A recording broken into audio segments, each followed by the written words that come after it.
মুখ্যমন্ত্রী কালকে সারাদিন এই ঘটনাটা টিভিতে দেখেছেন, সবকিছু পর্যবেক্ষণ করেছেন। আপনি পদত্যাগ করছেন? হ্যাঁ, আমি লিখে। আপনি কি কোনোভাবে অনুতপ্ত? না, আমি এই মন্ত্রিত্ব ছাড়ার ব্যাপারে আমি কোনো অনুতপ্ত। 1 সাল থেকে এমএলএ হয়েছি, 11 সাল, 16 সাল, 21 সাল, আমি মন্ত্রী হয়েছি 21 সাল। আমি মনে করি না যে এই মন্ত্রিত্ব ছাড়া, মন্ত্রিত্ব আমার কাছে সব কোনো বড় কথা নয়। বড় কথা আমার এলাকার মানুষকে নিয়ে যতটুকু লড়াই করা দরকার, আমি আগামী দিনে আমার লড়াই চলবে।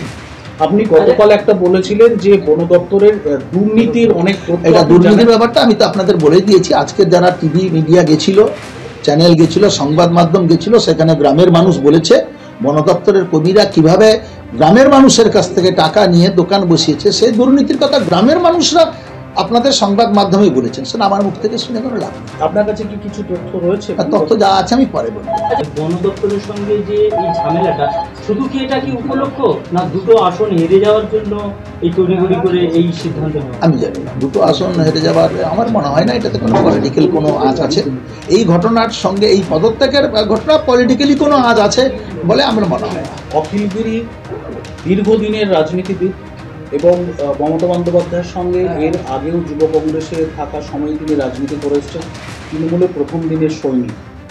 এই যে সিদ্ধান্তটা দল নিল, কোথাও কি কষ্ট হচ্ছে আমার? আপনার? না, আমার কোনো কষ্ট নেই। আমি দলের সবসময় অনুগত সৈনিক। আমাকে যখন যা নির্দেশ দিয়েছে তখন সেই কাজ করেছি দলে থেকে, এখনো করবো।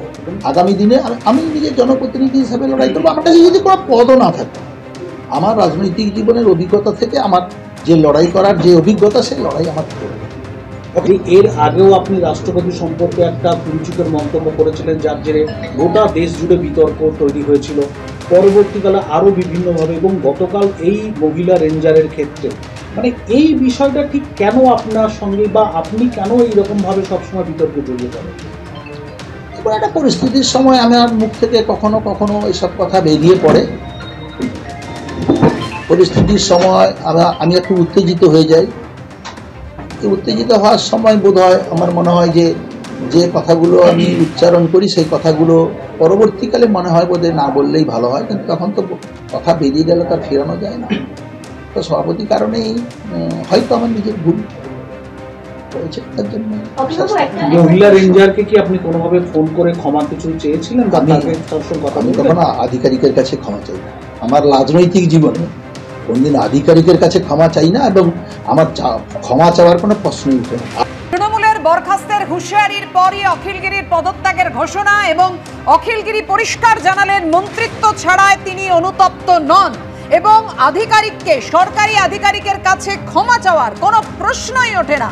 পরিষ্কার বললেন অখিলগিরি যে তিনি একেবারে তিনি চিঠি পাঠিয়ে দিচ্ছেন, তিনি পদত্যাগ করছেন, কিন্তু মন্ত্রিত্ব ছাড়ার ব্যাপারে তিনি অনুতপ্ত মোটেই নন। 2021 সাল থেকে তিনি বললেন, 2021 সাল থেকে তিনি মন্ত্রী হয়েছেন, মন্ত্রিত্ব ছাড়ার ব্যাপারে তিনি অনুতপ্ত নন, তিনি লড়াই চালিয়ে ব্যাপার, এবং এই পুরো ঘটনার বিষয়ে তিনি কোনোভাবেই অনুতপ্ত নন।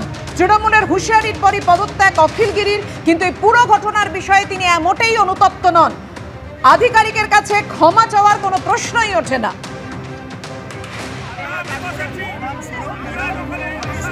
পদত্যাগের পরও নিজের অবস্থানে অনড় অখিলগিরি, ক্ষমা চাওয়ার কোনো প্রশ্নই নেই, পরিষ্কার জানালেন অখিলগিরি।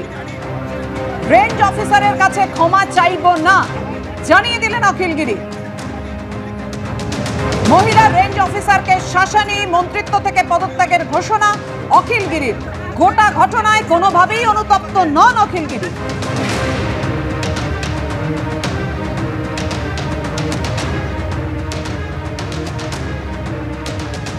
অখিলগিরি তিনি পরিষ্কার জানিয়ে দিলেন যে মন্ত্রিত্ব থেকে তিনি পদত্যাগ করছেন, কিন্তু কোনোভাবেই মহিলা রেঞ্জ অফিসারের কাছে তিনি ক্ষমা চাইবেন না। তিনি বলছেন যে তার রাজনৈতিক জীবনে তিনি কোনো আধিকারিকের কাছে ক্ষমা চাননি, এবং তিনি এও বলছেন যে মন্ত্রিত্ব ছাড়া আমার কাছে কোনো ব্যাপার নয়। গোটা ঘটনায় অনুতপ্ত নন অখিলগিরি। পদত্যাগের পরেও নিজের অবস্থানে অনড় অখিলগিরি। প্রথমেই তৃণমূলের থেকে কড়া পদক্ষেপের সিদ্ধান্ত নেওয়া হয়েছিল যে যদি তিনি পদত্যাগপত্র না পাঠান তাহলে তাকে মন্ত্রিত্ব থেকে বরখাস্ত অর্থাৎ মন্ত্রিসভা থেকে বরখাস্ত করা হবে।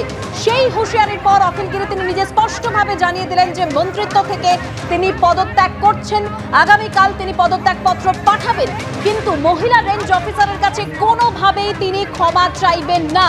গোটা ঘটনায় অনুতপ্ত নন অখিলগিরি, পদত্যাগের পরেও নিজের অবস্থানে অনড় অখিলগিরি। অর্থাৎ তিনি যেভাবে হুমকি দিয়েছেন, শাসানি দিয়েছেন, কুকথা বলেছেন কর্তব্যরত সরকারি আধিকারিককে, এ বিষয়ে তিনি মোটেও অনুতপ্ত নন। তৃণমূলের হুঁশিয়ারির পরে পদত্যাগ করলেও মন্ত্রিত্ব ছাড়াই অনুতপ্ত নই, স্পষ্ট বললেন অখিলগিরি। এবং তিনি বারবার বলছেন, মুখ্যমন্ত্রী বলেছেন বিবেকমান হতে বলেছেন, কিন্তু বিবেক কোথায় বন দপ্তরের? পাল্টা প্রশ্ন তুললেন অখিলগিরি।